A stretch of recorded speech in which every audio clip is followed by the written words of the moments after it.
Hello everyone, YouTube के इस current affair series platform में आपका स्वागत है। आज हम लोग जो डिस्कस करेंगे वो है बेल्ट एंड रोड इनिशिएटिव। अभी belt and road initiative news में क्यों था? ये चाइना का ड्रीम प्रोजेक्ट है पूरे दुनिया में कनेक्टिविटी के लिए, ट्रेड कनेक्टिविटी के लिए, ताकि वो दुनिया के हर हिस्से से अपना ट्रेड को कनेक्टिविटी को कर सके। अभी ये न्यूज़ में इसलिए था क्योंकि अभी इंडिया में क्या हुआ है, एससीओ का समिट हुआ है। एससीओ का समिट कब हुआ है? 4 जुलाई 2023 को। किस मोड में? वर्चुअल मोड में। इसका चेयर इस बार का कौन था? इंडिया इसका चेयर था। तो जब सारे कंट्री का ज्वाइंट स्टेटमेंट आया, जिसको बोला गया न्यू दिल्ली डिक्लेरेशन, तो इसमें बीआरआई से रिलेटेड भी एक स्टेटमेंट, एक पैराग्राफ था। एक पैरा जो था वो बीआरआई से रिलेटेड था, जिसको सारे जो कंट्री थे, बाकी अभी एससीओ में टोटल कितने मेंबर हैं? 9 मेंबर, जिसमें से बाकी 8 मेंबर जो हैं वो इसको इंडोर्स किए, लेकिन इंडिया इसको इंडोर्स करने से रिफ्यूज कर दिया। इंडिया बोला कि हम बीआरआई को सपोर्ट नहीं करते हैं, हम बीआरआई को नहीं इंडोर्स करेंगे। बीआरआई मेनली स्टार्ट कब हुआ था? बीआरआई 2013 में स्टार्ट हुआ था। इंडिया स्टार्टिंग से ही 2013 से ही बीआरआई को इंडोर्स नहीं कर रहा है, बीआरआई को सपोर्ट नहीं कर रहा। जब बीआरआई का इनॉग्रल था 2013 में, तो चाइना सारे कंट्री को इन्विटेशन भेजा था, इवन कि इंडिया को भी इन्विटेशन भेजा था। लेकिन उसमें 2 इंपॉर्टेंट कंट्री जो साउथ एशिया के हैं, एक इंडिया और दूसरा भूटान, ये 2 कंट्री अटेंड नहीं किया था।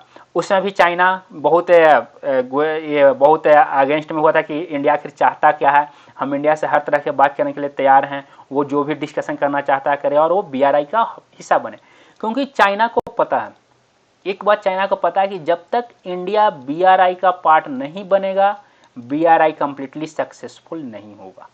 क्योंकि साउथ एशिया में का जो सबसे इंपॉर्टेंट कंट्री इंडिया है, वही बीआरआई का पार्ट नहीं बन रहा है, वही बीआरआई का पार्ट नहीं है। तो इसीलिए इस बार अभी तक इंडिया का सेम स्टैंड है कि हम बीआरआई का पार्ट नहीं बने। क्योंकि इंडिया का क्या कहना है? इंडिया बोल रहा है कि इससे हमारे जो सॉवरेनिटी है वो अफेक्ट हो रहा है। क्यों ऐसा क्यों इंडिया बोल रहा है कि हमारे सॉवरेनिटी जो है, टेरिटोरियल इंटीग्रिटी जो है वो इफेक्ट हो रहा है, आप हमारे टेरिटरी में बिना हमसे परमिशन लिए घुस गए हो? क्योंकि इसका मेन कारण क्या है? CPEC, China Pakistan economic corridor, जो आपका जिनजियांग रीजन से कहां आ रहा है? ग्वादर पोर्ट। ये जो बीच का जो एरिया है जिसको ये कवर कर रहा है वो कौन सा है? गिलगिट बल्टिस्तान। और ये पार्ट इंडिया किसका हिस्सा मानता है? पीओके का। और पीओके क्या है? डिस्प्यूटेड है, इंडिया अपना मानता है, पाकिस्तान इसको क्या बोलता है? आईओजेके, सॉरी, जो इंडिया का पार्ट है उसको बोलता है आईओजेके, इंडियन ऑक्युपाइड जम्मू कश्मीर, और उसको क्या बोलता है? वो आज़ाद कश्मीर, आज़ाद जम्मू कश्मीर, एओजेके, आज़ाद जम्मू कश्मीर।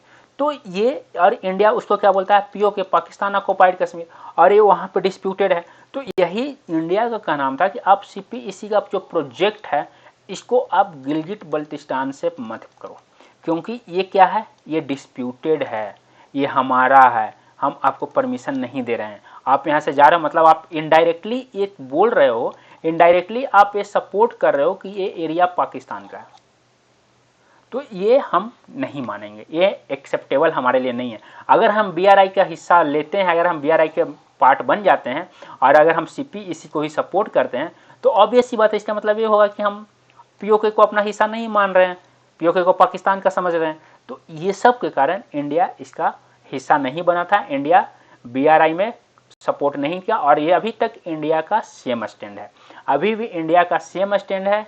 और ये क्या बोलता है? हम इसको इंडोर्स नहीं करेंगे। इस बार भी यही हुआ। तो अभी हम लोग देखेंगे कि आखिर बीआरआई क्या है, बीआरआई के थ्रू चाइना चाहता क्या है, क्यों इस इनिशिएटिव को लाया है, इसके पीछे सिग्निफिकेंस क्या है, चाइना का क्या सिग्निफिकेंस है, चाइना का क्या मोटिव्स है, ये सारा कुछ हम लोग देखेंगे। और ये वर्ल्ड जो बाकी जो कंट्रीज हैं, क्या वो बीआरआई को कम्प्लीटली सपोर्ट कर रहे हैं या बीआरआई के अगेंस्ट कुछ लाए हैं, ये सारा कुछ हम लोग डिटेल में अभी देखते हैं। तो सबसे पहले हम लोग देखते हैं बीआरआई का जो ये मैप है, मैप के थ्रू हम लोग देखते हैं बीआरआई को। बीआरआई को मेनली 2 पार्ट में डिवाइड किया गया है, एक आपका है लैंड और दूसरा है आपका मैरीटाइम, मैरीटाइम और लैंड, ठीक है, 2 रूट है। मैरीटाइम जो है वो फुजियाओ से स्टार्ट होगा और कहाँ तक जाएगा? इटली तक, वेनिस। इसका मेन सेंटर कहाँ पे आ जाएगा, स्टॉपेज कहाँ है, वेनिस। और सेम यहाँ पे अगर हम लैंड का बात करें तो ये जियांग से शुरू होगा और ये भी कहाँ एंड होगा, वेनिस। लेकिन ये मेनलैंड चाइना से होते हुए कजाकिस्तान यानी कि सेंट्रल एशिया, रसिया, वेस्ट एशिया, मेडिटेरेनियन, ये सब होते हुए रसिया होते हुए और ये आपका यूरोप जाएगा। और इधर जो है आपका मैरीटाइम जो है वो साउथ चाइना सी से स्टार्ट होगा। साउथ चाइना सी जो होते हुए इधर आपका सिंगापुर, थाईलैंड, इंडोनेशिया, ये सब को पार करते हुए इसका मेन सेंटर क्या था, कोलकाता। यहाँ पे एक इसका सेंटर था कोलकाता। लेकिन इंडिया इसका मेंबर बनने से मना कर दिया, इंडिया इसके पार्टिसिपेंट्स नहीं है। तो अभी इसको यहाँ पे चाइना क्या कर दिया, इसका सब्स्टिट्यूट में यहाँ पे चिटगांव पोर्ट को ले आया है, ठीक है। और यहाँ से जाएगा कोलंबो और इधर से ही कोलकाता से ही एक रूट ये इंड हो जाता है यहाँ पे। कोलकाता एक था फुजियाहो से कोलकाता, और फिर कोलकाता से शुरू होता जो आपका साउथ अफ्रीका के यहाँ पे आपका अफ्रीकन कंटिनेंट में नैरोबी, केन्या, और इसके बाद यहाँ से ऐसे होते हुए रेड सी, स्वेज कैनाल होते हुए और ये ग्रीस होते हुए फिर ये वेनिस पे जाके एंड होता। यानी कि लैंड और मैरीटाइम दोनों यहाँ पे मीट हो जाते हैं। ये पूरे राउंड से पूरे पृथ्वी ऐसे पूरे ये मतलब कि एरिया को कवर कर लेता। अब यहाँ पे इसका क्या, इंडिया का मेन रीजन क्या हटने का था, ये जो इसका जो सब्सिडरी था CPEC, ये इसका सब्सिडरी है, यानी कि BRI का ही पार्ट है। और ये इंडिया के लिए मेन प्रॉब्लम था, ये नहीं होना चाहिए। तो इसीलिए ये सबसे अगेंस्ट में इसी पे गया इंडिया और इसका पार्ट नहीं बना। तो अगर हम यहाँ पे देखें, इसलिए BRI के और भी सारे जो कॉरिडोर्स हैं, BRI के बहुत सारे कॉरिडोर्स हैं, वो तो मेन कॉरिडोर्स था। इसके बाद इसके जो सब्सिडरी कॉरिडोर्स हैं, जैसे उसका पार्ट एक CPEC भी है, तो ये यहाँ पे मेजर कॉरिडोर है। ये सब जो है अगर ग्रीन में देखें तो ये चाइना का trade partner, main major trade partner हैं। उसके बाद ये कुछ उससे कम लेवल के ट्रेड पार्टनर हैं। इस तरह से अगर हम यहाँ पे ये देखें तो ये आपका जो येलो ये जो है ये मेजर BRI का ओवरलैंड कॉरिडोर्स है, ये लैंड कॉरिडोर्स हैं जो इधर से आपका सबका मेन सेंटर ये जा रहा है। और ये जो ब्लू में है ये क्या है, ये मैरीटाइम कॉरिडोर्स आपका है। ये सब जो है ये आपका पोर्ट है, पोर्ट ये पोर्ट सिटीज है, पोर्ट टाउन यहाँ पे पोर्ट है। ये चिटगांव क्या है, मल्टी मॉडल का मतलब रोड, शिप ट्रांसपोर्ट, पोर्ट भी है, रोड भी है, रेलवे भी है, सबसे यहाँ पे कनेक्टिविटी किया जा रहा है। ये आपका पोर्ट है। उस तरह ग्वादर भी क्या है, मल्टी मॉडल है, ठीक है। तो इस तरह से ये सारा को डिजिबूटी मल्टी मॉडल है, दुबई यहाँ पे आपका ये मल्टी मॉडल है। तो इस तरह से ये सारा कुछ ये बढ़ रहा है। अगर हम ये कंप्लीट अगर कुछ जैसे यहाँ पे देखा जाए तो अगर कुछ जो है वो क्या है, कंप्लीट रेड में है, तो कंप्लीट जो रेड में है वो क्या है, वो चाइना का कंप्लीट कंट्रोल है। ये जो पूरी तरह से रेड में है उस पर चाइना का कंप्लीट कंट्रोल है। जहाँ जहाँ रेड है उस पर चाइना का कंप्लीट कंट्रोल है। या अगर पार्शियली है तो इस पर चाइना का माइनॉरिटी कंट्रोल है, मीन्स माइनॉरिटी स्टेक इस पे है। और ये जो है इसमें कुछ अलग तरह का वो इन्वेस्टमेंट किए हुए। अब यहाँ पे भी चाइना का मेन कंट्रोल हो गया, हेवन टोटा पे भी चाइना का मेन कंट्रोल हो गया है, क्योंकि इसको वो क्या किया है, 99 ईयर्स का लीज पे खरीद लिया है। तो ये सारा इसके अलग अलग कॉरिडोर्स हैं। इसी में से एक कॉरिडोर जो ये है आपका ग्वादर जो यहाँ से आता है, यही मेन इंडिया इसके अगेंस्ट है, इसका कंसर्न इंडिया का सबसे बड़ा यही है, ठीक है। अब देखते हैं बेल्ट एंड रोड इनिशिएटिव है क्या मेनली। तो ये पहले क्या जानता था इसको, वन बेल्ट वन रोड। ये किसके द्वारा, पीपुल चाइना के द्वारा लॉन्च किया गया है। किस लिए, एशिया को अफ्रीका और यूरोप से लैंड और सी नेटवर्क से कनेक्ट करने के लिए। क्यों, रीजन क्या है, to improve regional integration, increase commerce, stimulate economic growth.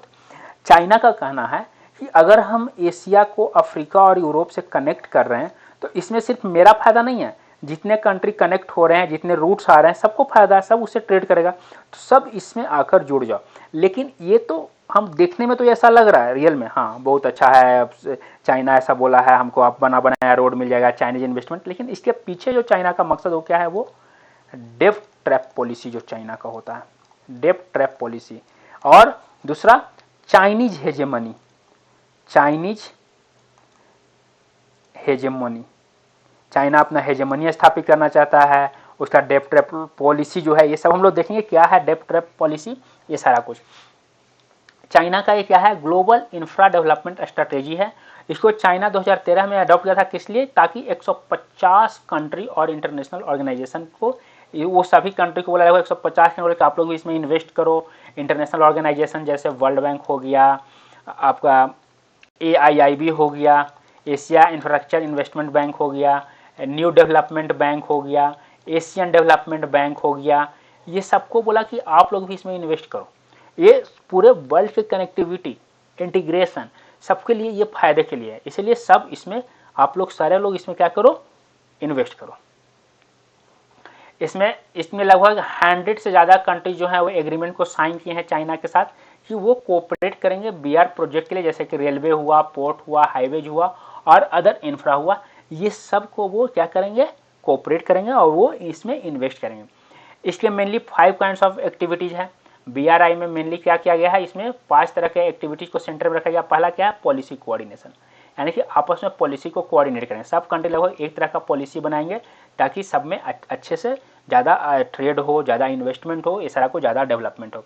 Trade promotion, हम लोग मिलकर ट्रेड प्रमोट करेंगे एक दूसरे में, हम आपके यहाँ ट्रेड करेंगे, आप हमारे यहाँ ट्रेड कीजिए, आप इस रूट को, जैसे BRI रूट जो है, आप इस रूट को यूज़ करके कहीं और भी ट्रेड कर सकते हैं। तो ये सारा कुछ। फिजिकल कनेक्टिविटी, आपस में आने जाने में ज़्यादा आसान होगा, रूट कनेक्टेड होगा, हम लोग जो ट्रेडिशनल रूट है उसको छोड़ के नया रूट बनाएंगे, ये सारा कुछ इसमें होगा। रेनमिंबी इंटरनेशनलाइजेशन, अब देखो यहाँ से चाइना का अपना कुछ आने लगा। ये क्या है, रेनमिंबी क्या है, चाइनीज करेंसी। चाइनीज करेंसी अभी पूरे वर्ल्ड में सबसे ज़्यादा इंटरनेशनल कौन सा है, डॉलर। लेकिन चाइना इनडायरेक्टली चाहता है कि डॉलर को मेरा करेंसी जो है वो सब्स्टिट्यूट करे, इसीलिए अब चाइना अधिकतर कंट्री के साथ किसमें ट्रेड करना चाह रहा है, रेनमिंबी के साथ।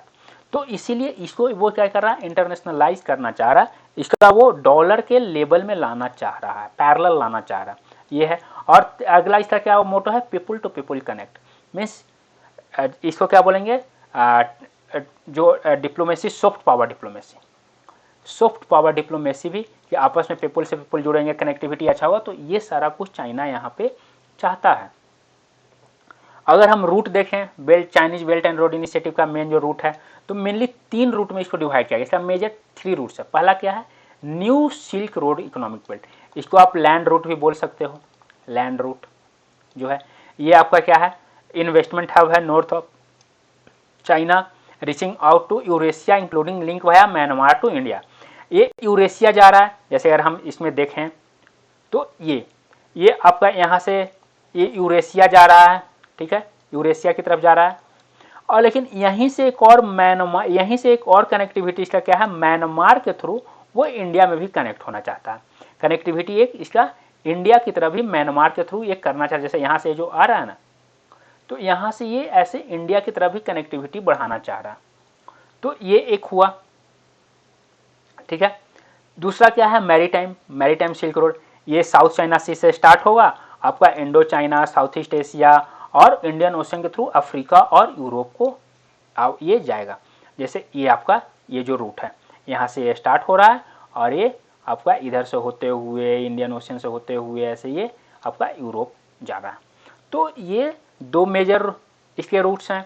अगर और तीसरा कौन सा इसका, जिसके लिए इंडिया प्रॉब्लम को हो रहा है, वो China Pakistan economic corridor CPEC।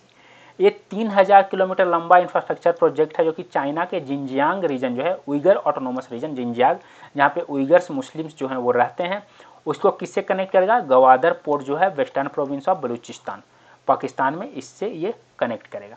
China का प्लान क्या है कि 2025 तक $1 ट्रिलियन इन्वेस्टमेंट करने का। चाइना क्या प्लान किया है कि 2025 तक वो $1 ट्रिलियन इन्वेस्टमेंट करेगा BRI में। ये चाइना का प्लान है। सिग्निफिकेंस, ये चाइना के लिए क्यों इंपॉर्टेंट है BRI, तो सबसे पहले क्यों इंपॉर्टेंट है, ये चाइना का वर्ल्ड स्टेज पे ट्रू ग्लोबल इकोनॉमिक पावर के रूप में सेट कर देगा। मीन्स आप सोचो 150 कंट्री किसी एक कंट्री के प्रोजेक्ट से जुड़े हुए हैं, तो ऑब्वियस सी बात है वो ग्लोबल इकोनॉमिक पावर के रूप में आ जाएगा या नहीं आ जाएगा।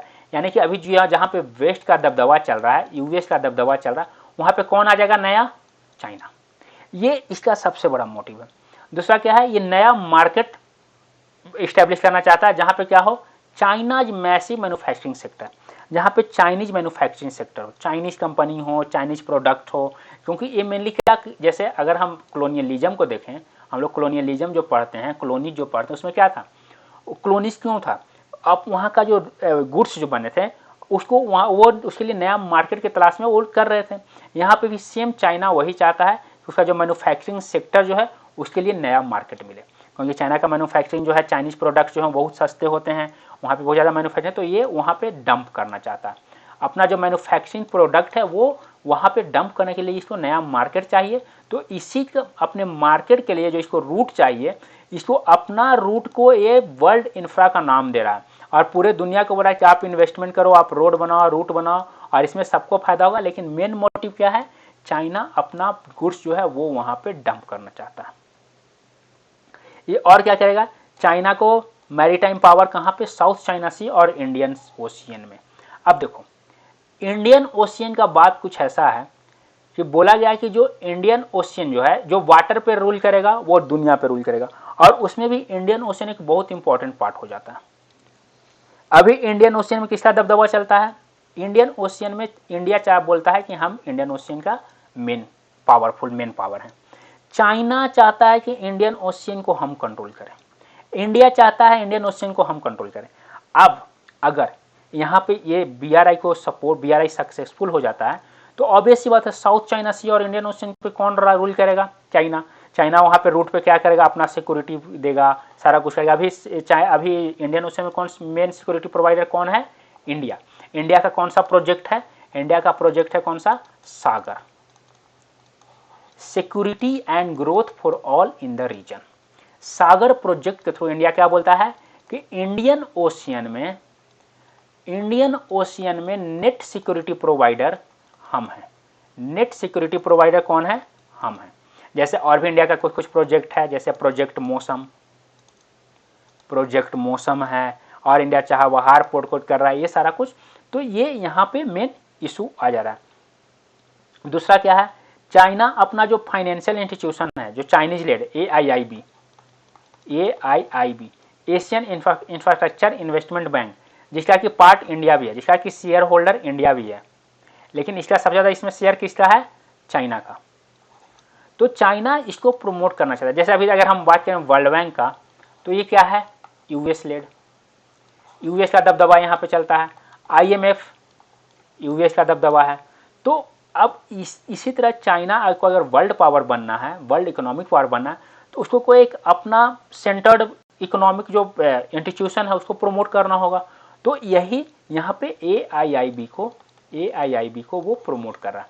यहाँ पे BRI में जितना जो अधिकतर जो फंडिंग जो वो करवाया है, वो किससे करवाया है, AIIB से, एशियन इंफ्रास्ट्रक्चर इन्वेस्टमेंट बैंक से वो फंडिंग करवा रहा है। ये इसका मोटो है। और अगर हम बात करें और इसका क्या क्या मोटो है, क्यों इसलिए क्यों जरूरी है, सिग्निफिकेंस क्यों है, तो ये वेस्टर्न प्रोविंसेज ऑफ चाइना जो है, जैसे वेस्टर्न प्रोविंस चाइना जो अगर देखें तो जिनजियांग रीजन जो चाइना का है, जिनजियांग रीजन बहुत ही पुअर है। तो इस एरिया को वो इसी बहाने क्या करना चाहता है, डेवलप करना चाहता है, यानी कि दूसरे के पैसे से वो अपना डेवलपमेंट करना चाहता है। ये उसका सबसे बड़ा रीजन है। फिर क्या है, उसको इजीली वो क्या, यूरोपियन मार्केट में घुसना चाहता है। यूरोपियन मार्केट में इजीली वो घुसना चाहता है ताकि वो अपने जो मैन्युफैक्चरिंग का जो प्रोडक्ट्स है उसको वहाँ पर इजीली डंप कर सके। ये इसका दूसरा मोटो है। और तीसरा क्या है, ये एक मिडिल ईस्ट और अफ्रीका में एक नया रूट बना रहा है, जिससे कि जो आपका स्टेट ऑफ होमरूज है, स्टेट ऑफ मलक्का है, ये सब एक बहुत बिजी है, तो इससे छुटकारा मिल जाए और इसका एक चाइनीज कंट्रोल एक नया रूट हो। ये सारा कुछ चाइना चाहता है। यानी कि चाइना मेनली BRI के थ्रू, अगर हम देखें तो BRI के थ्रू चाइना पूरे वर्ल्ड का मेजर इकोनॉमिक पावर बनना चाहता है। यानी कि वो यूएस को इससे रिप्लेस करके खुद यहाँ पे आना चाहता है। जो अभी वेस्ट का जहाँ पे दबदबा चल रहा है इसको ख़त्म करना चाहता है। ये इसका मेन मोटिव है। BRI के साथ प्रॉब्लम क्या है, BRI के साथ मेजर इशूज क्या हैं। सबसे पहले Chinese monopoly in the project, यहाँ पे इसका दबदबा चल रहा है चाइना का। इन्वेस्टमेंट सारे प्रोजेक्ट में कौन लगे हुए हैं, चाइनीज कंपनी। सारा कुछ को कौन डिसाइड कर रहा है, चाइना। इसके जो BRI के जो मेजर बोर्ड है, गवर्नेंस बोर्ड, इसमें सारे मेंबर कौन हैं? चाइनीज हैं। तो यानी कि ये पूरी तरह से इस सारे प्रोजेक्ट पे किसका मोनोपोली है? चाइना का।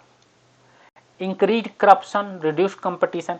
अब इससे क्या हुआ, सपोज करो ये एक प्रोजेक्ट है, ये यहाँ पे रोड बनाना है, यहाँ पे डेवलपमेंट करना है, यहाँ पे 6 कंपनीज है, ABCDEF। अब ऑक्शन होगा तो यहाँ पे ज़्यादा कंपटीशन होगा, ट्रांसपेरेंसी ज़्यादा रहेगा। अब मान लो इसी को डेवलप करने के लिए सिर्फ एक कंपनी है X, तो और कुछ लोकल कंपनीज हैं ABC, तो कंपटीशन है। ये MNC कंपनी है, लोकल कंपनी में कोई कंपटीशन नहीं है, ट्रांसपेरेंसी कम है, सीधा किसको मिल जाएगा प्रोजेक्ट? इसको मिल जाएगा, क्योंकि यही एक कंपनी ही वहाँ पे है और कोई कंपनी नहीं है। तो ये भी एक इशू है। तो इससे क्या होगा? करप्शन होगा, कंपटीशन कम हो जाएगा, लैक ऑफ ट्रांसपेरेंसी।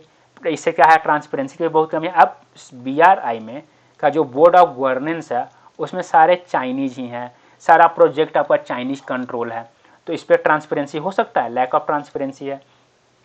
उसके अलावा नया नया रूट बन रहा है और उस नए रूट पे कोई इन्वायरमेंटल इम्पैक्ट असेसमेंट नहीं हुआ है।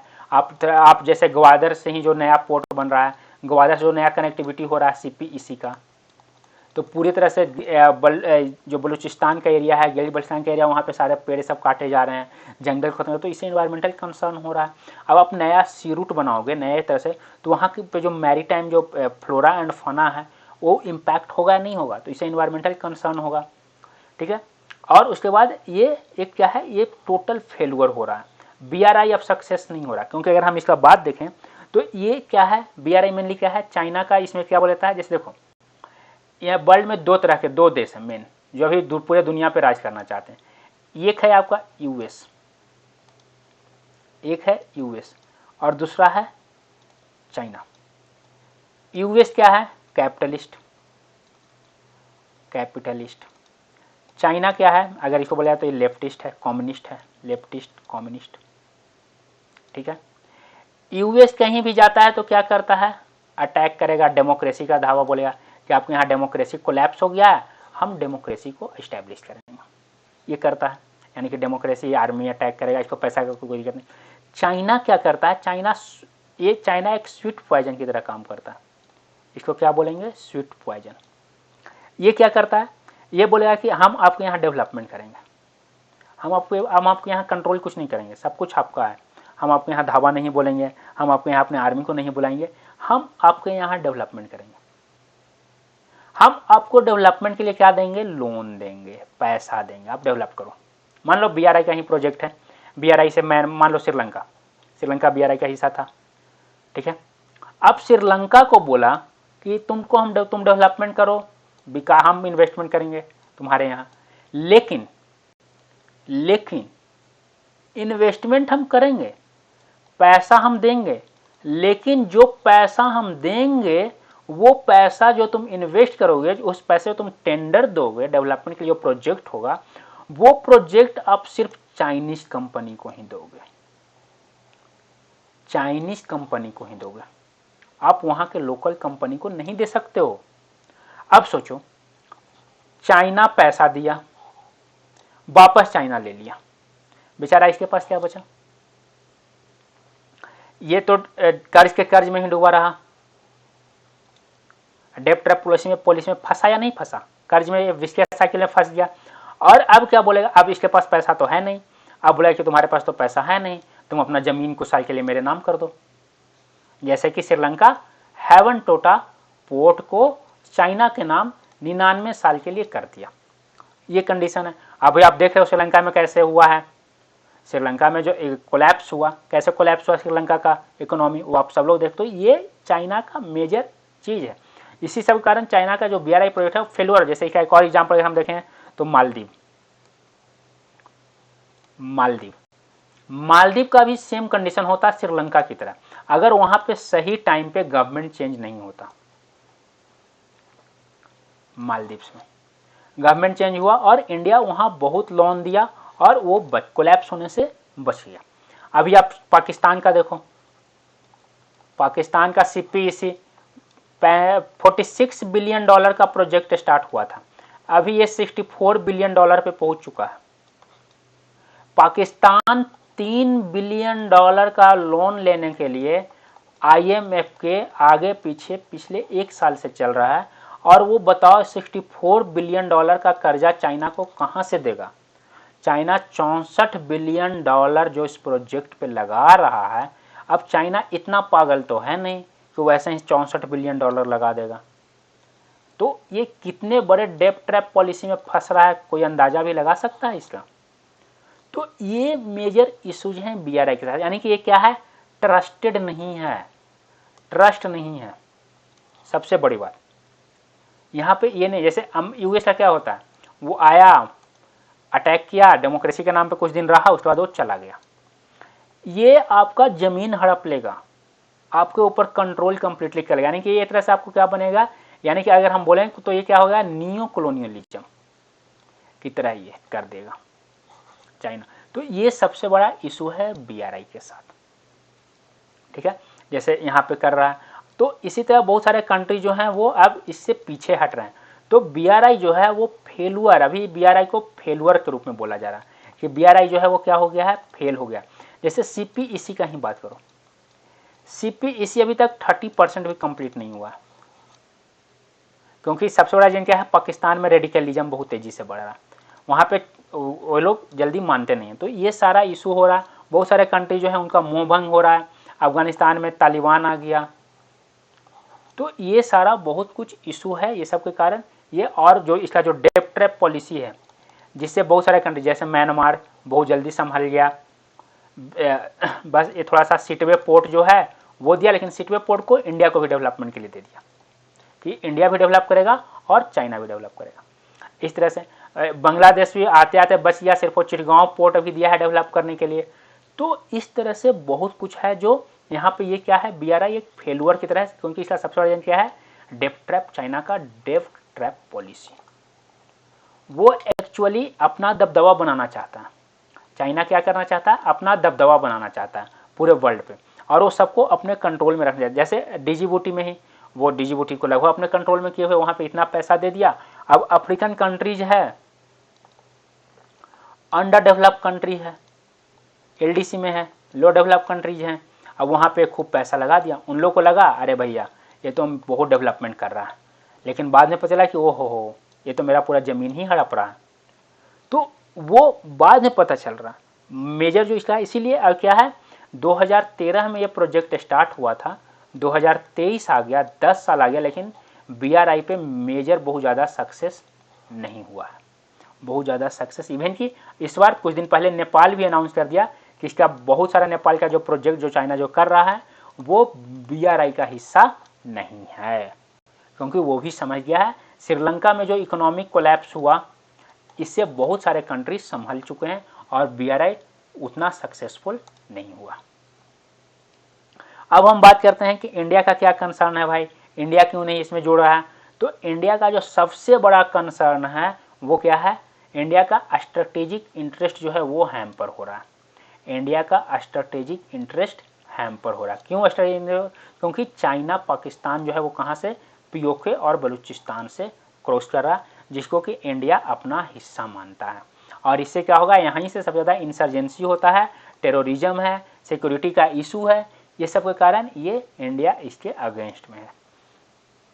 अगर CPEC पूरी तरह से सक्सेसफुल हो जाता है तो इससे और स्ट्रॉन्गर BRI होगा, चाइना का डोमिनेंस हो जाएगा ट्रेड लीडरशिप में इस एरिया में, पाकिस्तान क्या हो जाएगा, इमर्ज हो जाएगा आउटसोर्सिंग डेस्टिनेशन के रूप में, बहुत स्ट्रॉन्ग हो जाएगा।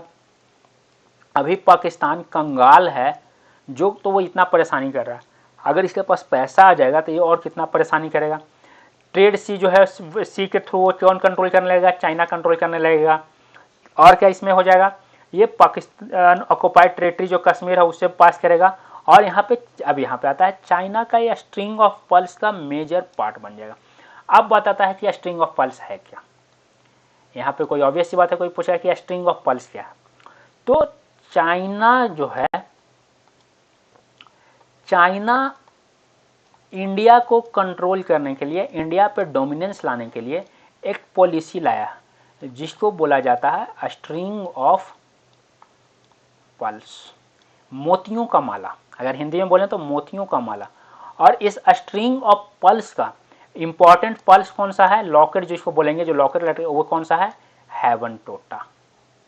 हेवन टोटा is the important pulse of string of pulse, ठीक है। और दूसरा इंपॉर्टेंट कौन सा है, ग्वादर। तो इस तरह से अगर हम मैप में देखें कैसे वो स्ट्रिंग ऑफ पल्स के थ्रू कैसे इंडिया को घेरने का प्रयास किया जा रहा है स्ट्रिंग ऑफ पल्स के थ्रू, तो यहां पे हम लोग देखते हैं।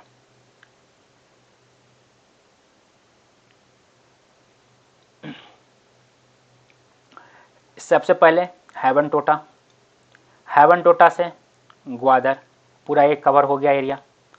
इधर आ जाओ आप चिटगांव, एक माला बन गया, मोतियों का माला बना या नहीं बना, मोतियों का माला का ये मेन लॉकेट, मेन माला, ठीक है। और अगर माला को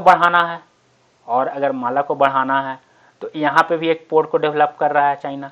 इसके बाद यहाँ पे आ जाओ हॉर्न ऑफ अफ्रीका, डिजिबूटी, इधर आ जाओ म्यांमार सिटवे पोर्ट, फिर इसके बाद आ जाओ इधर थाईलैंड में भी कर रहा है, इसके बाद यहाँ से ये अपना इधर आ जा रहा है। तो इस तरह से यहाँ पे भी इस तरह से ये ईरान होते हुए ऐसे जा रहा है। तो ये स्ट्रिंग ऑफ पर्ल से घेर रहा है या नहीं घेरा, ये मोतियों का माला पहनाया या नहीं पहनाया माला। तो ये स्ट्रिंग ऑफ पर्ल जो इंडिया के डोमिनेंस जो है कहाँ पे, इंडियन ओशियन में, इंडियन ओशियन में इंडिया का जो डोमिनेंस है इसको कम करने के लिए ये पॉलिसी चाइना के द्वारा लाया गया है। अब बात आता है क्या, इंडिया शांत बैठेगा, इंडिया इसके खिलाफ कुछ नहीं करेगा। तो इंडिया भी एक पॉलिसी लाया था जिसको क्या बोला गया, पॉलिटिकल साइंटिस्ट और आईआर इंटरनेशनल रिलेशन के स्कॉलर के द्वारा उसको क्या बोला गया, necklace of diamond, necklace of diamond. ये क्या है, हीरो का हार। आप चाइना पे हीरो का हार पहना दो, कैसे कैसे हम हीरो का हार पहनाएंगे। तो अब देखो ग्वादर के जस्ट बगल में चाहबहार, ठीक है, चाहबहार पोर्ट आ गया। इधर भी एक और पोर्ट को इंडिया यहाँ पे भी एक पोर्ट डेवलप कर रहा है, यहाँ पे इधर आपका डिजिबूटी है तो यहाँ पे इंडिया डेवलप कर रहा है। इसके बाद इंडिया मेडागास्कर में भी डेवलप कर रहा है, इंडिया इधर सियाचिल्स में डेवलप कर रहा है, तो इधर तो हो ही गया। अब इधर आ जाओ हेवन टोटा के, और यहाँ पे जो कुछ पोर्ट हैं, हेवन टोटा का एयरपोर्ट ऐसा कुछ कौन डेवलप करेगा, इंडिया डेवलप करेगा। इवन कि इंडिया को कोलंबो पोर्ट का भी कुछ पार्ट डेवलप करने के लिए श्रीलंका दे दिया, ये आ गया। अब यहाँ पे बांग्लादेश में भी कुछ पोर्ट का इंडिया डेवलप कर रहा है। उसके बाद इधर आ जाओ तो म्यांमार में भी कुछ डेवलपमेंट कर रहा है। उसके बाद यहाँ पे आ जाओ तो आप थाईलैंड में भी इंडिया डेवलपमेंट कर रहा है। इस तरह से इंडिया इधर आया। यहाँ पे साउथ चाइना सी में इंडिया का टाई अप किसके साथ है, यहाँ से सीधा आप आ जाओ इधर फिलीपींस के साथ है, वियतनाम के साथ है, ये सब के साथ ये करते हुए चाहे इंडिया किधर बढ़ गया, जापान, साउथ कोरिया और जापान के साइड में बढ़ गया। इधर जब आ गया इसके बाद इंडिया के साथ रिलेशनशिप अच्छा है मंगोलिया के साथ, मंगोलिया के बाद कहाँ आ गया, कजाकिस्तान आ गया। तो इस तरह से इंडिया भी चाइना को राउंड राउंड करके बोला कि तुम अगर हमको स्ट्रिंग ऑफ पर्ल्स मोतियों का माला पहनाओगे तो हम तुमको हीरे का हार पहनाएंगे। और इस तरह से राउंड वे में चाइना को घेरने का प्रयास कर रहा, काउंटर करने का। चाइना के स्ट्रिंग ऑफ पर्ल्स पॉलिसी को काउंटर करने के लिए इंडिया का नेकलेस ऑफ डायमंड पॉलिसी है, ठीक है। तो ये सारा कुछ यहाँ पे ये मेजर इशूज है इंडिया का। सबसे बड़ा इशू क्या है, स्ट्रिंग ऑफ पर्ल्स का भी इशू है जो सीपीएसी के इम्प्लीकेशन से इशू बन जाएगा। दूसरा क्या है, चाइना का स्ट्रेटेजिक राइज इन सब कॉन्टिनेंट। ऑब्वियस सी बात है अभी भी चाइना इतना ज़्यादा राइज कर, अगर चाइना इतना ज़्यादा राइज कर गया और वो वर्ल्ड का एक ग्लोबल इकोनॉमिक पावर बन गया तो ये सबसे ज़्यादा प्रॉब्लम किसको क्रिएट करेगा, इंडिया को, क्योंकि इंडिया के साथ बहुत ज़्यादा बॉर्डर डिस्प्यूट्स हैं और ज़्यादा होने लगेगा। तो ये एक सब कॉन्टिनेंट में ये बहुत बड़ा प्रॉब्लम क्रिएट हो जाए। तीसरा क्या है, security challenge to India and Indian shipping. अब इंडिया का जो मेजर जो ट्रेड जो होता है वो साउथ चाइना सी से होता है, साउथ चाइना सी से होते हुए जाता है। तो इधर भी अगर कंट्रोल करता है और इंडियन ओशियन रीजन में, अगर इंडियन ओशियन रीजन में चाइना का डोमिनेंस हो जाएगा तो इंडिया और इंडियन शिपिंग के लिए सिक्योरिटी चैलेंज हो जाएगा। तो ये सारा कुछ इंडिया के लिए प्रॉब्लम है जो इंडिया का कंसर्न है। अब इंडिया को क्या करना चाहिए, इंडिया क्या कर रहा है, तो इंडिया को इस रीजन में जो पार्टनर कंट्रीज हैं उसके साथ अल्टरनेटिव कनेक्टिविटी अरेंजमेंट करना चाहिए, का उपाय करना चाहिए। जैसे इंडिया कर भी रहा है, जैसे हम लोग पिछले क्लास में ही देखे थे, कौन सा INSTC, international north south transport corridor हो गया, ये सारा कुछ, असगवत एग्रीमेंट हो गया। तो ये भी करने का इंडिया प्रयास कर रहा है, इंडिया अल्टरनेट व्यवस्था कर रहा है। अगर इसके अलावा और हम देखें तो कोलैबोरेशन में जैसे AAGC क्या है, एशिया अफ्रीका ग्रोथ कॉरिडोर, जो इंडिया किसके साथ मिलकर कर रहा है, जापान के साथ। तो इस तरह से करने की जरूरत है। Collaboration with like minded countries, India को अपने तरह के जो चाइना के डोमिनेंस को काउंटर करना चाहते हैं उनके साथ कोलैबोरेट करे।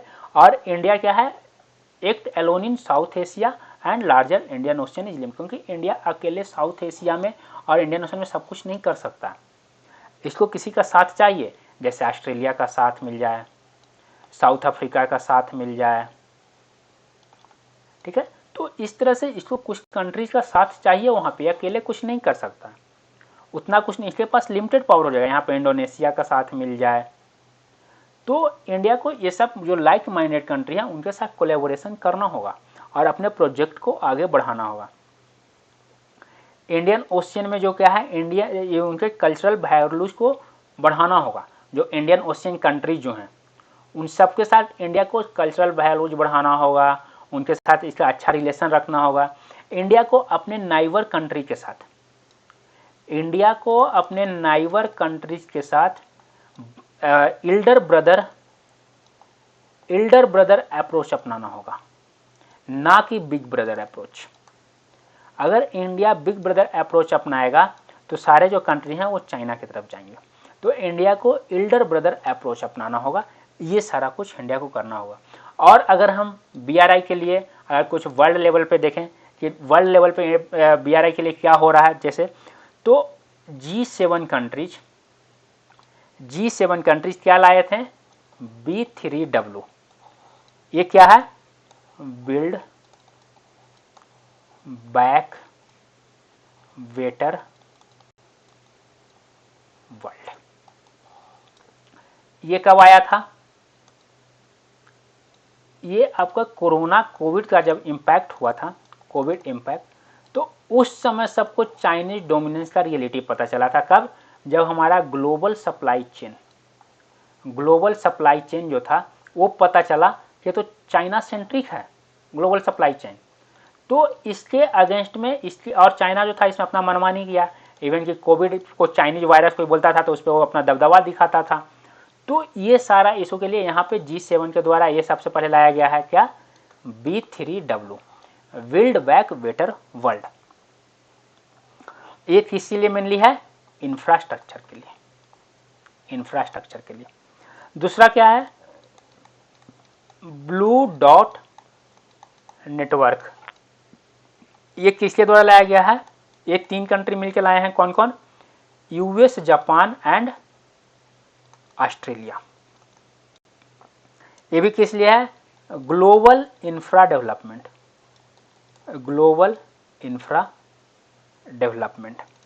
इसी तरह और क्या है